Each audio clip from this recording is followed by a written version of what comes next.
yang ketiga, meletakkan jawatan beramai-ramai.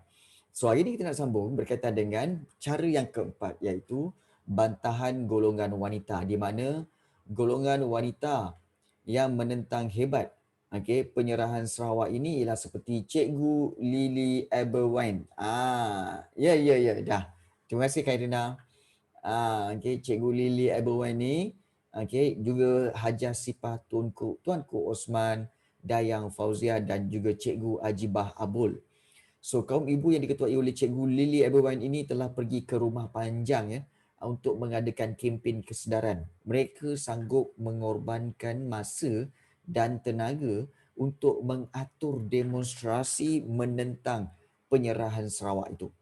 So Cikgu Ajibah Abul juga mengetuai kaum wanita untuk bergabung tenaga dengan gerakan anti penyerahan dalam usaha memperjuangkan kemerdekaan Sarawak. So itu yang dikatakan sebagai demonstrasi kaum ibu. Nampak? Sambil tersenyum kaum ibu membantah penyerahan Sarawak. Macam mana agaknya ya kalau kita lihat kaum ibu ni sambil tersenyum. Kami membantah penyerahan Sarawak. Okey, pergi sana pula. Kami membantah penyerahan Sarawak. Macam mana tu okey. Baik. Itu yang berlaku. Okey, serangan selipar bertubi-tubi. Okey, betul juga tu. Okey. Baik. Seterusnya, yang kelima iaitu mereka menggunakan akhbar. Okey, sebelum itu, cikgu buat perasan lah. Sebelum tu cikgu nak buat teguran kepada, ada kat sini rupanya. Kejap. Hana ada Hana? Hana ada kan? Sebab rasanya tadi macam nampak masuk si Hana ni. Okey. Kena check sebab mak dia tanya. Okey. Kita lihat seterusnya yang kelima iaitu menggunakan akhbar, di mana gerakan anti penyerahan ini telah mendapat tenaga baru apabila akhbar Utusan Sarawak. Okey, Utusan Sarawak yang diterbitkan pada bulan Januari 1949, dan kita lihat Utusan Sarawak digunakan sebagai saluran untuk menyebarkan tentangan mereka terhadap penyerahan Sarawak. Jadi mereka menggunakan akhbar itu. Pengarang menggunakan kritikan yang tajam terhadap rancangan penyerahan Sarawak. Misalnya, ulasan berita tentang tindakan kerajaan British menyekat Anthony Brooke daripada memasuki Sarawak pada 16 September 1949, dan artikel bertajuk Kerajaan British Menipu Rakyat.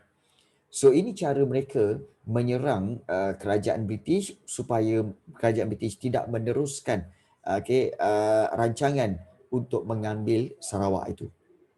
Baik. Dan yang keenam, kalau kita lihat, menulis surat bantahan. So pergerakan pemuda Melayu di sini kalau kita lihat menghantar surat kepada kerajaan British di London bagi menyatakan bantahan mereka terhadap penjajahan Sarawak. Dan pada tahun 1949 Cikgu, DPS dia. sorry, surat bantahan untuk stop kan, to stop that thing kan. Betul. Surat bantahan tu maknanya hantar pada kerajaan British untuk menyatakan bantah, maknanya mereka menunjukkan rasa tak suka apabila kerajaan British ingin mengambil Sarawak. Jadi ini mereka membantah lah. Itu maksudnya. So kalau kita lihat pada tahun 1949 DPS telah menghantar referendum iaitu satu kita kata pungutan suara. Referendum ni pungutan suara iaitu untuk memansuhkan, membatalkan. Memansuhkan ni maknanya membatalkan, membatalkan penyerahan Sarawak. Jadi mereka menghantar surat bantahan ini kepada Perdana Menteri British pada waktu itu iaitu Clement Attlee dengan salinannya kepada Gubernur. Malah Anthony Brooke kemudiannya menentang penyerahan melalui sistem perundangan. Beliau, bukan. Referendum bukan wakil. Referendum ni sebenarnya satu surat, iaitu satu surat berkaitan dengan pungutan suara. Maksudnya di sini, referendum ni bermaksud apa tahu? Dia tanya semua orang, setuju tak? Berapa orang kat sini yang membatalkan ataupun berapa orang sini yang membantah penyerahan Sarawak kepada British? So mereka pungut suara, setuju ke tak? Tak. Okey. So diorang kumpul, diorang bagi tahu bahawa nama-nama ini Okey, dia tulis nama-nama ini telah menyatakan bantahan. Okey, so sila tanda tangan. So apa tanda tangan bagi pihak nama dia orang, ya kami tak setuju, tak setuju, tak setuju, tak setuju. So yang ini dihantar. Yang ini dipanggil referendum. Ini dipanggil referendum, iaitu surat pungutan suara. Hasil pungutan suara, okey, yang mana mereka semua setuju, okey, untuk memansuhkan penyerahan Sarawak. Setuju untuk minta British mansuhkan penyerahan Sarawak. Itu referendum. Okey. Kalau diorang nak stop, kenapa nak hantar surat bantahan? Lebih baik bagi surat hentian. Bukan. Okey. Surat bantahan tu membantah. Dia macam katakanlah mak kamu dengan bapa kamu dua-dua mengajak kamu untuk pergi ke Cameron Highland. Kamu pula anak-anak 3 orang ni, kamu nak pergi ke Genting Highland saja.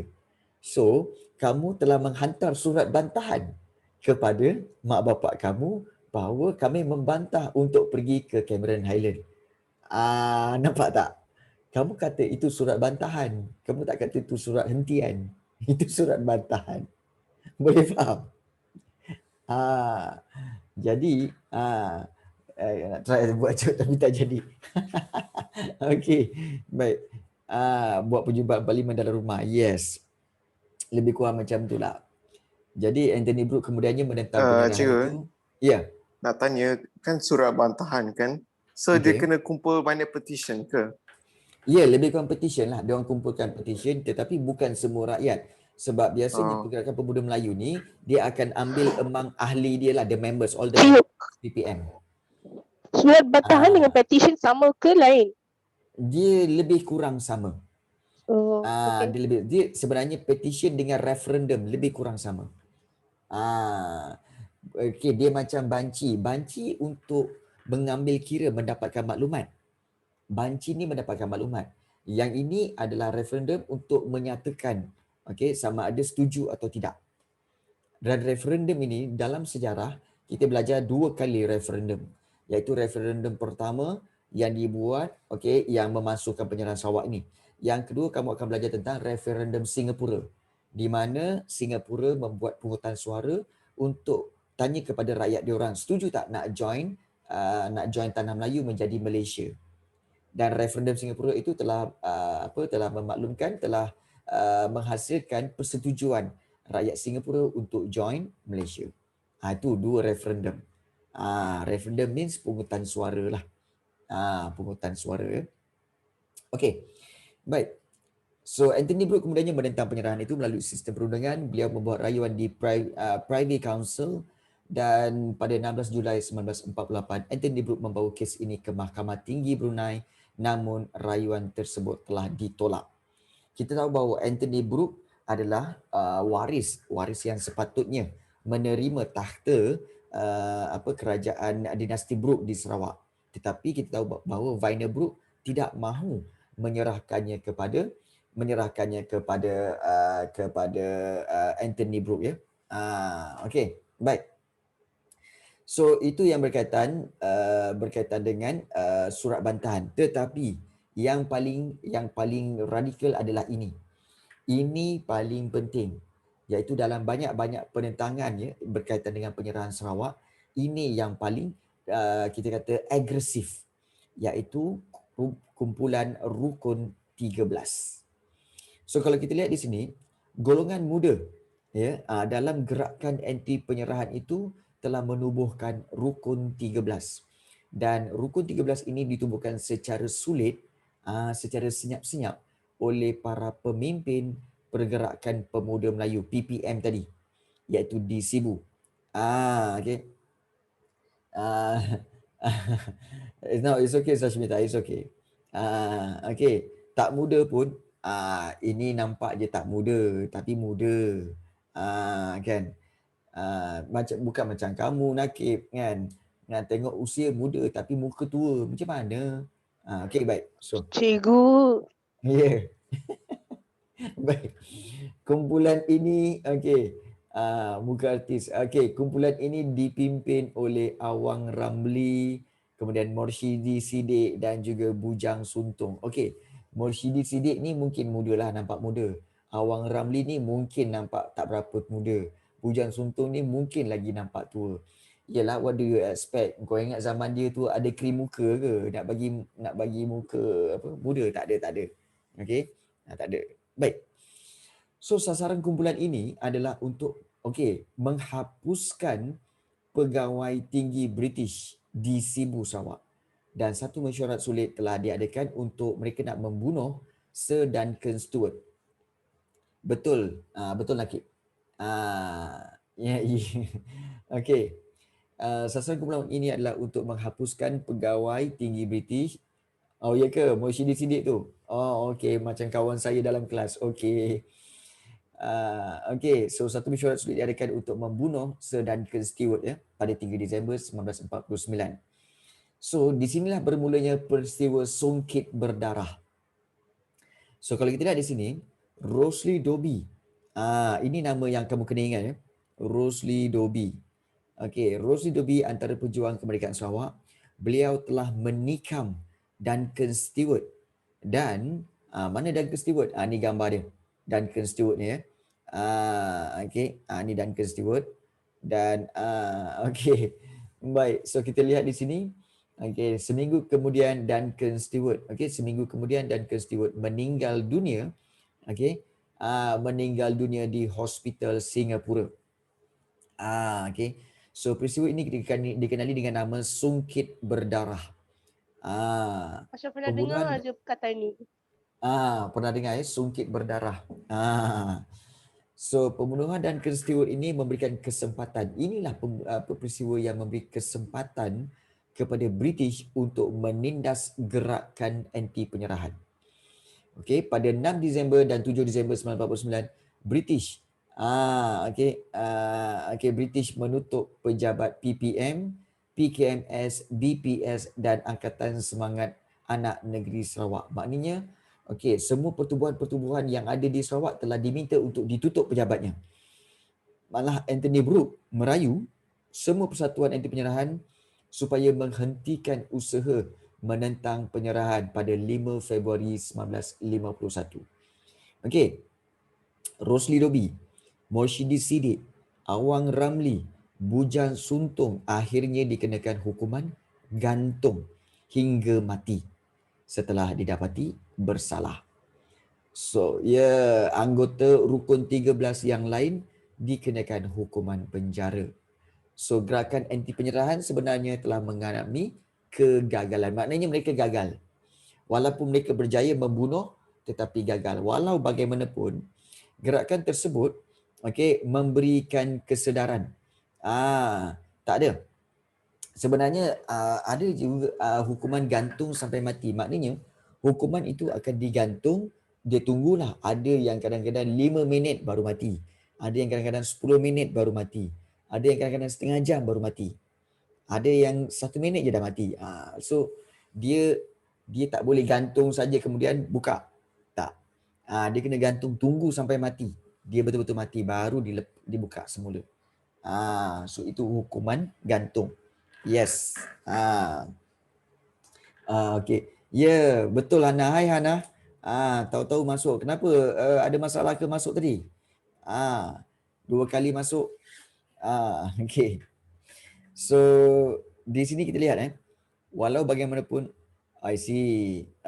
Gerakan tersebut memberikan kesedaran dan membangkitkan nasionalisme dalam kalangan penduduk tempatan. So semangat tersebutlah membawa kepada penubuhan parti politik di Sarawak. Maksudnya di sini apa tahu? Iaitu kamu kena faham, walaupun sekali imbas Rosely Dobbie ni dia punya kematian itu seolah-olah tidak ada faedahnya. Macam kamu cakap, alah berjuang kemudian mati tak dapat apa-apa. Sebenarnya walaupun kita nampak ianya tidak memberi apa-apa kebaikan atau faedah kepada Rosely Dobbie, kepada Moshidi Sidik, Awang Ramli dan Bujang Suntung. Tetapi harus diingat, perjuangan mereka ini, kematian mereka ini telah mencetuskan semangat nasionalisme dalam kalangan penduduk tempatan. Maknanya bila penduduk tempatan, penduduk Sarawak mengetahui cerita tentang Rosely Dobbie telah dibunuh, telah dihukum bunuh apa semua kan, ini menambahkan kebencian penduduk kepada British. dan ini menyebabkan mereka juga ingin berjuang menentang British. Itu penting. Okey, jadi kamu jangan fikir bahawa perjuangan kalau ada kematian itu adalah sesuatu yang tidak berbaloi. Tidak.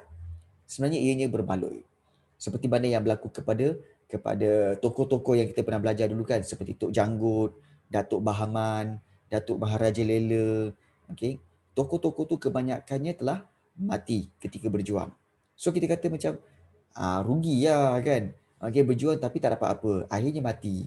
Tapi sebenarnya kena ingat bahawa perjuangan mereka itu telah mencetuskan kesedaran dan kesedaran kepada rakyat yang lain.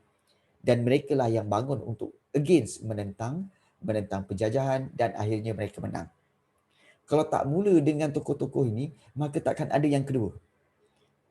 Bila takkan ada yang kedua, maka takkan adalah kemerdekaan. So kena faham tu. Ya, kalau dia orang tak start, maknanya takkan ada yang mula dan akhirnya in the end kita masih lagi dalam penjajahan. Okey. Betul Syamil. Okey, itu kita faham. Baik, inilah dia Rosie Doby ditangkap oleh British. Gambaran Rosie Doby ditangkap oleh British. Okey. Baik. So itu yang berkaitan dengan apa yang kita lihat, reaksi penduduk. Okey, ada juga yang menyokong penyerahan Sarawak. Di sebalik yang menentang tu, rupanya ada juga yang menyokong menyokong penyerahan ini. Kumpulan penyokong ini diketuai oleh Datuk Bandar Abang Haji Mustafa dan Datuk Amar Abang Haji Sulaiman. Terdapat beberapa faktor yang menyebabkan mereka menyokong penyerahan Sarawak. Pertama apa? Okey, pertama kenapa mereka menyokong? Kerana mereka yakin British akan memajukan tegak tu nampak cabaran. Okey. Baik, Ahli Majlis Negeri Datuk Bandar Abang Haji Mustafa menyatakan bahawa selepas perang negeri Sarawak mengalami banyak kemusnahan. So dia kata apa? Penyerahan ini dapat memajukan Sarawak dalam pelbagai aspek seperti politik, perhubungan, perdagangan, pertanian, pendidikan, kesihatan dan meningkatkan taraf hidup masyarakat Sarawak. So mungkin betul juga. Mungkin betul juga di mana kalau British take over negeri Sarawak, mungkin Sarawak akan dapat dimajukan. Itu. Kemudian yang kedua kita lihat untuk memajukan penduduk tempatan. Di mana kalau kita lihat golongan yang pro penyerahan ini menubuhkan YMA, Young Malay Association, untuk menggalakkan kemajuan orang Melayu dalam bidang ekonomi dan sosial. Pertubuhan ini juga membantu orang Melayu yang mundur dan ketinggalan dalam pelbagai aspek. Kegiatan YMA menjurus dalam bidang pelajaran, agama dan sukan. Dan YMA inilah yang kita kata sebagai pro penyerahan, iaitu menyokong penyerahan Sarawak kepada British. Why? Dapat memajukan penduduk tempatan. Kemudian, memberikan peluang pekerjaan dalam perkhidmatan awam. Di mana kita lihat ramai golongan-golongan intelektual di Sarawak, golongan bijak pandai di Sarawak diberi peluang untuk mengisi jawatan tinggi dalam perkhidmatan kerajaan seperti menjadi peguam, ada yang jadi doktor dan jurutera. Dengan ini, British akan memberikan taraf berkerajaan sendiri kepada Sarawak. Maknanya apa? Maknanya dengan memberikan peluang pekerjaan ini, maka ramailah rakyat Sarawak yang akan mentadbir, yang akan bekerja dalam pentadbiran kerajaan British. Seolah-olah Sarawak akan ditadbir oleh orang-orang tempatan sendiri. Jadi ini yang dikatakan memberikan taraf berkerajaan sendiri kepada Sarawak. So, mereka setuju untuk serahkan Sarawak kepada British kerana British akan memberikan banyak peluang pekerjaan dalam perkhidmatan awam. Itu kebaikan yang mereka nampak. Sebab tu cikgu cakap apa tahu? Setiap perkara yang berlaku, kamu kena lihat daripada dua sudut. Sudut positif, sudut negatif. Kalau kamu boleh pilih, kalau kamu sentiasa hidup dalam positif, kamu boleh memilih yang positif. Tetapi kalau kamu suka untuk berada dalam keadaan negatif, kamu akan terus memilih yang negatif. So choice is in your hand. So pilihan dalam tangan kamu. So kamu kena pilih. Okay, bagi cikgu, okay, selalulah pilih yang positif. Okay, baik. So British menjadikan Sarawak tanah jajahannya. Langkah tersebut menggambarkan rancangan besar British di tanah Melayu, Singapura dan wilayah utara Borneo. Dan kita tahu penyerahan Sarawak ini telah mencetuskan reaksi menentang dan menyokong daripada para penduduk. So ada dua reaksi. Bagaimana dengan Sabah? Sabah ni tak banyak cerita. Kalau kita lihat Sabah selepas tentera Jepun menyerah kalah, BMA diperkenalkan di Sabah dan Kota Kinabalu dibebaskan daripada kawalan tentera Jepun pada 28 September 1945 dan sandakan pada 19 Oktober 1945. BMA di Sabah diketuai oleh CFC Machaski dan BMA berusaha sama juga. Matlamat BMA di Semenanjung Tanah Melayu dan di Sabah sama, iaitu mengembalikan keamanan dan ketenteraman negeri. Ini gambaran ya.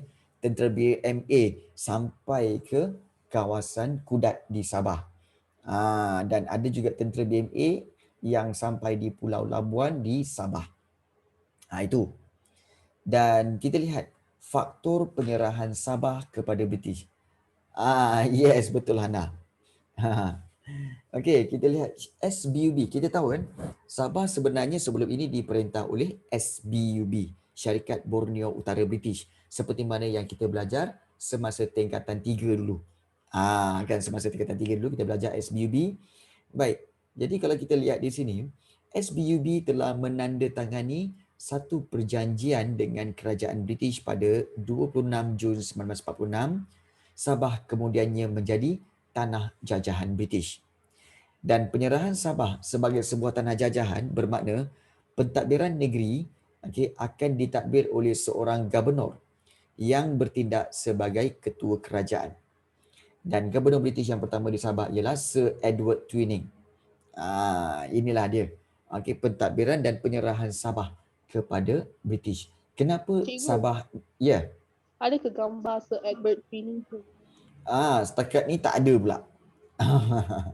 Setakat ni tak ada pula. Okey, baik, kita lihat apakah faktornya, apakah punca-punca, apakah sebab-sebab faktor penyerahan Sabah kepada British. Yang pertama, nanti kita tengok Yang pertama, untuk memenuhi kepentingan British. Maknanya untuk memenuhi keperluan British. Perdana Menteri Britain iaitu Clement Attlee ketika itu sedang menyelesaikan soal pemberian kemerdekaan kepada Sri Lanka, India dan Burma. Sementara itu, Sabah merupakan sebuah negeri yang berpotensi menggantikan jajahan tersebut. So Sabah berupaya untuk membekalkan sumber bahan mentah dan kawasan pasaran bagi barangan British. Sekali lagi kita lihat ada je dia punya kepentingan British di negeri-negeri kita ni. Bahan mentah kita, menjadikan kita sebagai kawasan pasaran dia, itu memang dari dulu lagi kan. Kemudian yang kedua, kalau kita lihat di sini, meneruskan dasar British dalam hubungan luar, di mana semasa pemerintahan SBUB, Sabah adalah negeri naungan British. So British menguasai perhubungan luar negeri dan pertahanan Sabah. Dan ini mendorong SBUB membuat keputusan untuk menyerahkan Sabah kepada British pada tahun 1946. Maksudnya apa? Kalau kamu tahu bahawa, kalau kamu masih ingat lagi, SBUB berjaya mendapatkan piagam diraja. Piagam diraja daripada Queen Elizabeth, iaitu daripada Ratu England, Raja England, supaya SBUB mentadbir Sabah. Kalau kamu ingatlah. Piagam diraja. So piagam diraja itu kata apa? Bahawa SBUB akan memerintah bagi pihak British. Kemudian segala hubungan luar dan pertahanan Sabah bukan di bawah tanggungjawab SBUB, tapi di bawah tanggungjawab British.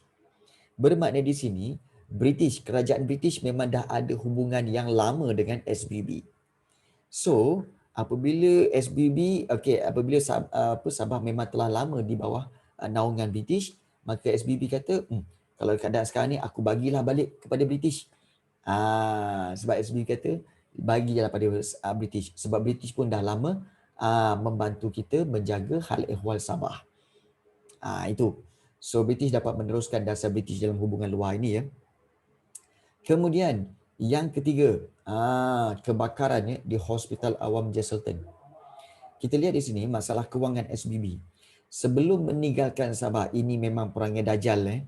Sebelum meninggalkan Sabah, tentera Jepun telah memusnahkan Jesselton, Kudat dan Sandakan. Memusnahkan dengan cara apa? Membakar. Kerosakan ini memerlukan kos yang besar dan tidak mampu ditanggung oleh SBB bagi membangunkan Sabah semula. Ini samalah seperti apa yang berlaku pada Wienerbrück, di mana Sarawak banyak mengalami kemusnahan semasa pemerintahan tentera Jepun. Jadi bila Wienerbrück datang balik nak membaik pulih, kena belanjakan kos yang tinggi. So Wienerbrück tak mampu. Samalah macam SBB.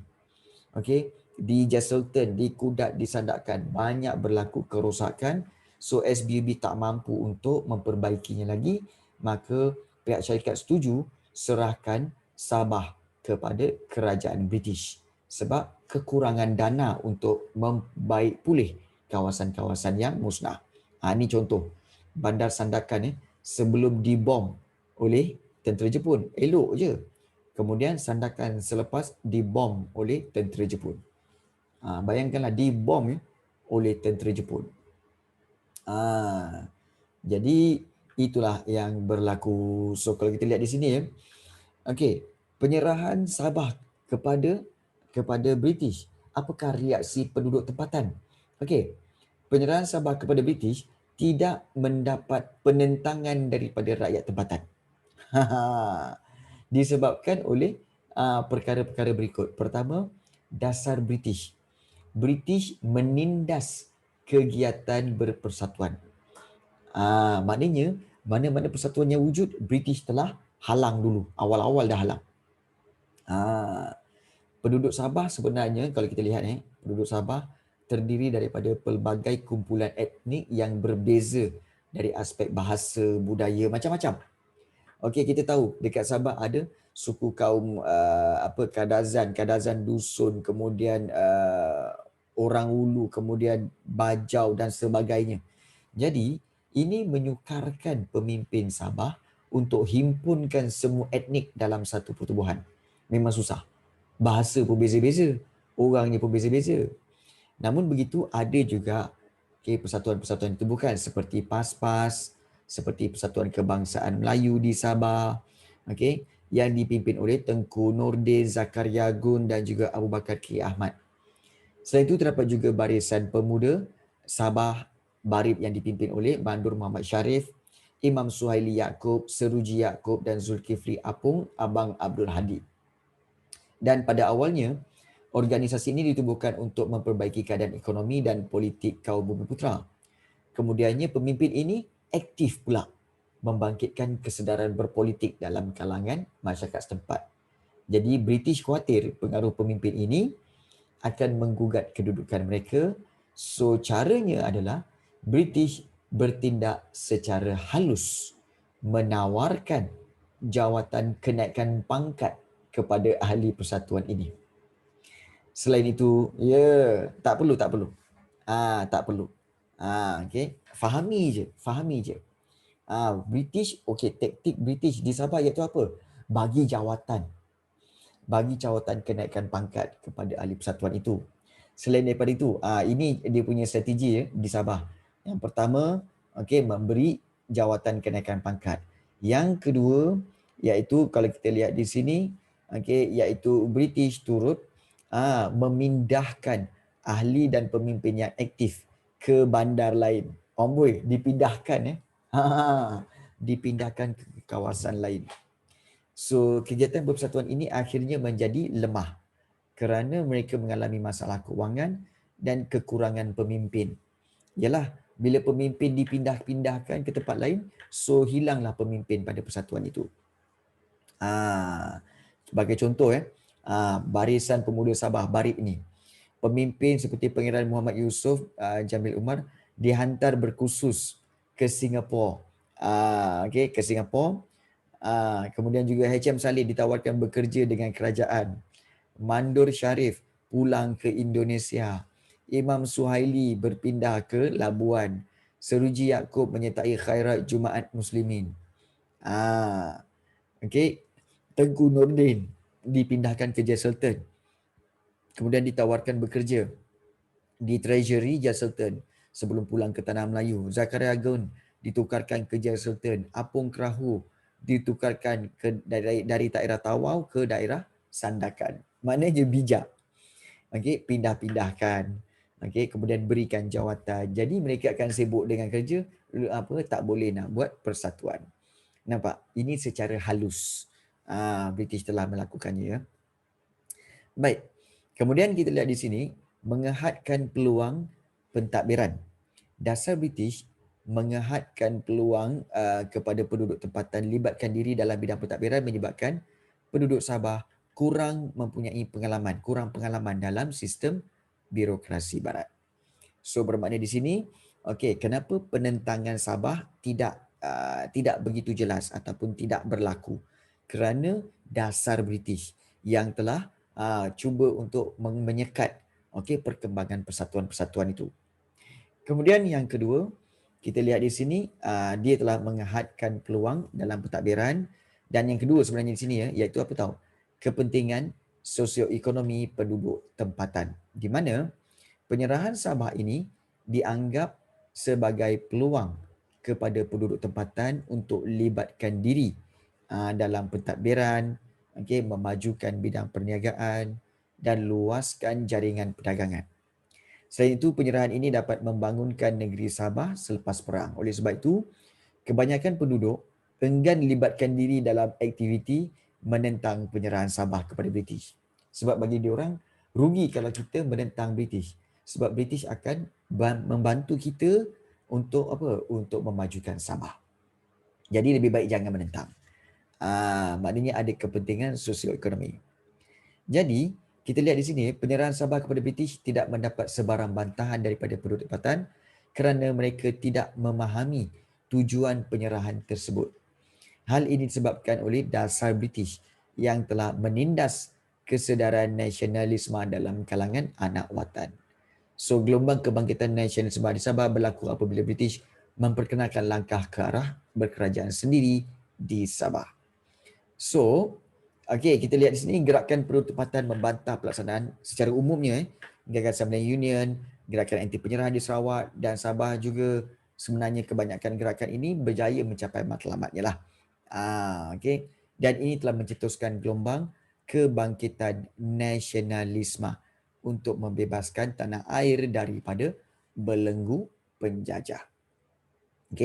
Maka dengan itu tamatlah bab yang keempat ini. So, kita lihat di sini apa yang telah kita pelajari sepanjang bab 4 ini. Yang pertama, bab ini dibuka dengan British Military Administration BMA yang datang ke Tanah Melayu untuk mengembalikan kestabilan dan memulihkan kepercayaan rakyat, tapi gagal. Kemudian British datang, come up with the next idea iaitu Malayan Union.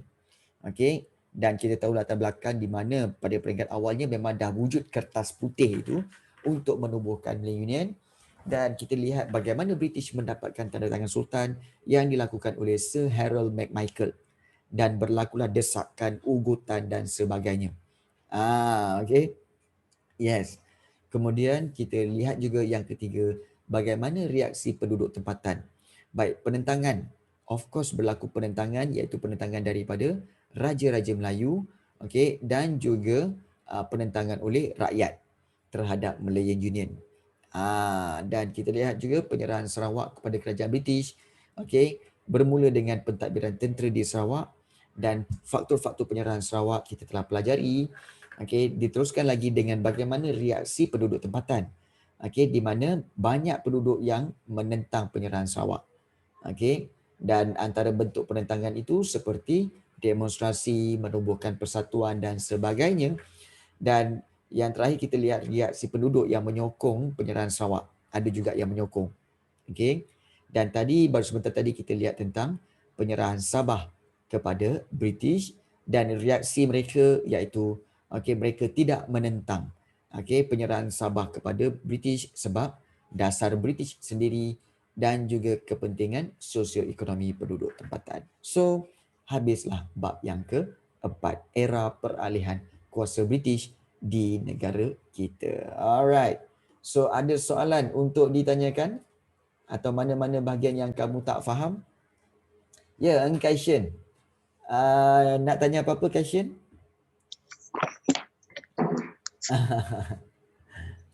Kaishin nak tanya apa-apa? Yang lain-lain? Ya. Kalau ada soalan nak tanya, silakan. Nak tanya apa, silakan. Tak ada? Kaishin.